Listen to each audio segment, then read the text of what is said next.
We're going to go back out to Edmonton because Mike watched all of that unfold there in Alberta. That Connor McDavid goal, Mike, was that kind of the moment where we thought Game 6 just might go the Oilers' direction? That was unbelievable. That was Connor McDavid at his brilliant best. I feel like Dallas played a decent game of hockey tonight. They were pretty sharp, even in the first period when they fell behind 2-0.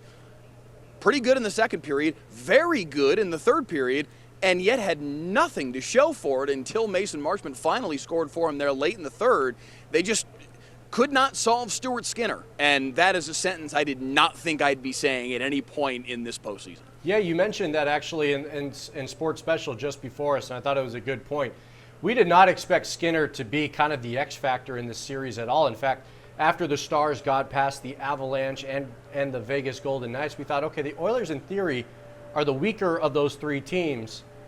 But when you got the best player in hockey, it's kind of like when you face the best quarterback in football, Patrick Mahomes, Tom Brady. When you face those types of players, you really got to be something special to defeat them. And I thought the Stars really had the type of talent to do so, but man, the Oilers look really strong, Andrew.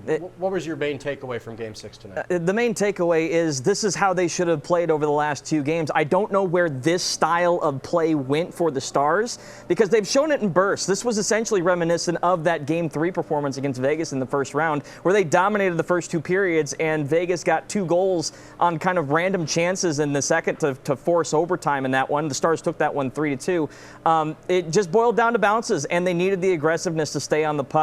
Mike, I'm curious because we had a long discussion last night before this game unfolded. What was your takeaway from this? Did you get the sense that they were about to break through there late in the third period? It felt like once they got one that maybe the dam would break, and it didn't end up working out that way for Dallas. I think we talked about Skinner and the impact he had on this series. I think it's obviously it's deeper than just Skinner, because a lot of what Edmonton did with their defensive structure in front of him helped to frustrate Dallas, and we saw them struggle to even get shots on goal in Game 5 back home, struggled to score in Game 4 here in Edmonton for the final 54 minutes and 31 seconds or whatever it was. And I think you combine the defensive structure that they had that was frustrating Dallas and keeping them on the perimeter with the fact that Dallas just kind of built up this kind of mental block of like, why can't we score? What is going on here? And then it gets in your head and it becomes this self-fulfilling prophecy. And as a result, they score a goal apiece in these last 2 games of the series and did not look like themselves offensively, certainly not from a result standpoint. And in Game 5, didn't look like themselves from a process standpoint either.